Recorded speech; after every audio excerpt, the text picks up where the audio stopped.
This video presents the important conceptual framework that underlies everything we're going to discuss in business finance this semester. In it, I'm going to describe the interrelationships among companies, financial markets, and the government. Don't worry if you do not yet have a good understanding of financial markets or the government's role in business. Even someone with a background in these areas may not understand the interrelationships as they pertain to business finance. I'll do my best in this video to provide a sufficient background for everyone, regardless of prior knowledge. It's important to understand the relationships among companies, markets, and government because they describe the financial obligations of each party. This provides understanding as to how businesses are able to raise money and the requirements imposed on businesses when they do so. In class, your lecturer will describe different types of firms. While the sole trader and various types of partnerships are important business structures, I'm going to focus on corporations in this video as they are the dominant form of business globally. A corporation is an ongoing business. Worldwide, corporations pursue a large variety of projects, whether it's growing lima beans, building Martian rovers, or developing the next mobile media obsession.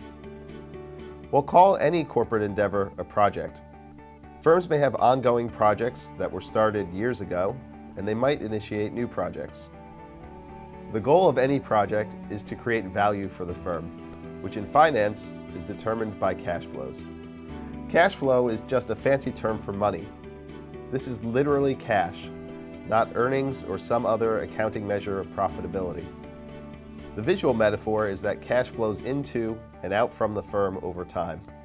Projects require resources, which can be land, equipment, people, or really anything necessary to bring the project to fruition. Each of these resources may use up some of the cash flow produced by the firm. For example, equipment maintenance or employee salaries are costs the firm has to pay. Projects also require some services not provided by the firm. The government provides infrastructure, like roads, bridges, and tunnels, that is necessary for business. It would be impossible, for example, for every firm to build its own roads to conduct its business and get employees to and from work. Governments also provide a monetary system that allows firms to transact with one another and with people. And governments provide a legal system that helps corporations resolve disputes. In exchange for providing these services, the government takes some of the cash flow from the firm through taxes. When a firm decides it wants to undertake a new project, it may be able to do so using its existing resources, like a plot of land or a building it already owns. The firm may also use some of the profits accumulated from previous years to purchase new resources. But if the firm has an idea for a really big project, it might not have the necessary resources. In that case, the firm will need to raise cash before starting the project. The firm will go to financial markets to raise any necessary money. The firm may get in touch with banks, institutions like super funds and hedge funds, or even individuals to get necessary funding. The interaction between the firm and any interested investor runs in two directions. The firm wants cash from investors. In return, the investor wants to get paid in the future.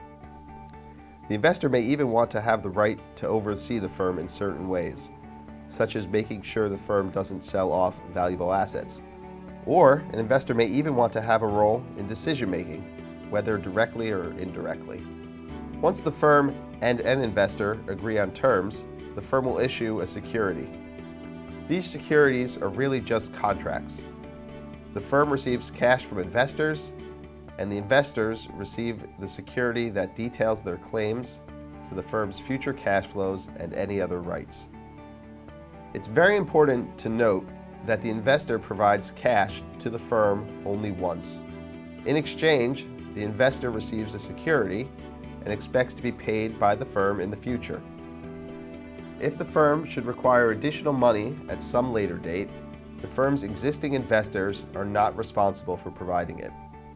Instead, the firm will have to repeat the process, gathering new money with possibly new investors. The process of getting money from financial markets is generally called raising capital.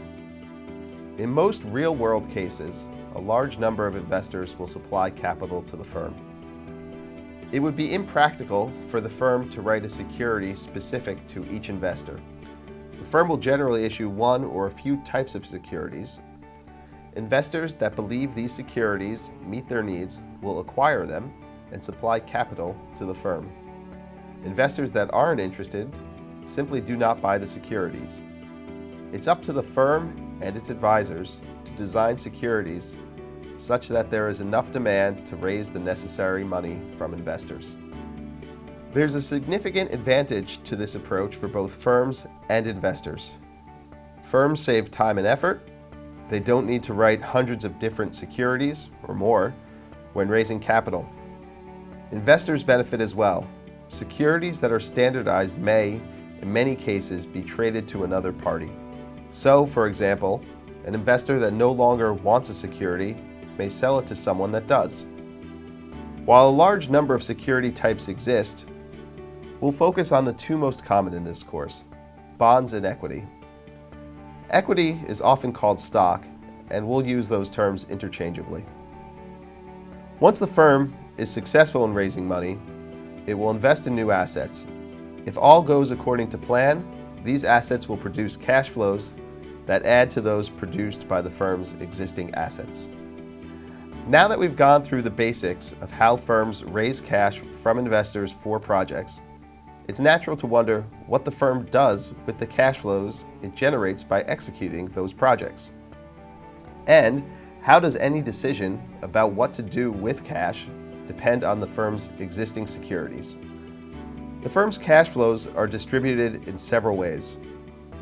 Some will be sent to the government in the form of taxes. Other cash flows will be paid to debt holders. Debt resembles a standard loan you may receive from a bank. When you borrow money from a bank, you receive cash today and promise to pay the bank in the future. When a firm issues debt, it receives money from investors and promises to pay them back in the future. These payments may be coupon payments, interest payments, or principal repayment. The details on this are covered early in the semester. It's very important to note that the debt security tells investors exactly how much the firm expects to pay them and when. In part, because all payments are specified when the debt is issued, investors buying debt have no say in the firm's decisions. So, in summary, an investor that purchases debt provides money to the firm today in exchange for payments in the future. Such investors are generally called debt holders. Equity is a very different security and is probably unfamiliar to many people just starting to study finance. Equity securities make no promise of payment to the investor, and you may wonder why anyone would want to own such a thing. In part, due to this non-promise of payment, equity holders can actually influence some of the firm's decisions. And this helps them ensure that the firm uses any excess cash flows in a way to maximize their wealth. The firm essentially has no choice but to pay bondholders and the government money owed. Whatever cash is left over may be either paid to shareholders or reinvested in new projects. Because this decision is so important, shareholders have some control over it through their security contract. We'll spend a week analyzing the decision between paying shareholders and reinvesting cash flows in new projects later in the semester. Cash distributions from the firm to equity holders are called dividends. And interestingly, paying dividends is not always best for shareholders. Shareholders may benefit more when the firm reinvests cash flows in good projects, as these good projects can generate even more cash flows in the future. In summary, an investor that purchases equity pays the firm money today and expects to be able to sell the equity at a higher price in the future or receive dividends. Investors that own equity are generally called shareholders. These relationships among firms, investors, and the government serve as the primary backdrop for this class. We'll often spend time covering important financial mathematical calculations, and it's very easy to get lost in the details. Yet, it's important that you remember what's going on in the background. Investors supply money to firms who in return issue a security. The money transfer from investors to firms is a one-time transaction. Investors expect the firm to pay them back in the future. The firm uses money on projects, and once the firm makes money, it will pay back bondholders and the government. Any money that remains may be given to equity holders or retained by the firm to use in future projects. Going forward, much of what we'll do in this class is analyze the cash flows between these parties and try to come up with values. Values for us represent the price you would pay today for future cash flows. It's important to realize that we don't care about past cash flows. If, for example, you were to buy equity shares today, you don't get access to any prior dividends. So all we'll care about is future cash flows. Determining the value requires that we have predictions about the future cash flow amounts and the risk inherent in these cash flows. As you go through the course, you'll have to trust that your lecturers and tutors know what they're doing. We'll start off assuming that we know how investors evaluate risk, so we can focus on turning predictions about cash flows into values. This will be the focus of the first half of the course. In the second half, we'll talk about how investors evaluate the risk in anticipated cash flows. At the conclusion of the course, you'll have a useful framework for understanding how firms and investors predict the amounts of and risk inherent in cash flows, and you'll be able to use this to derive values for projects. These tools will lay the foundation for future courses that help you value firms and other types of financial assets.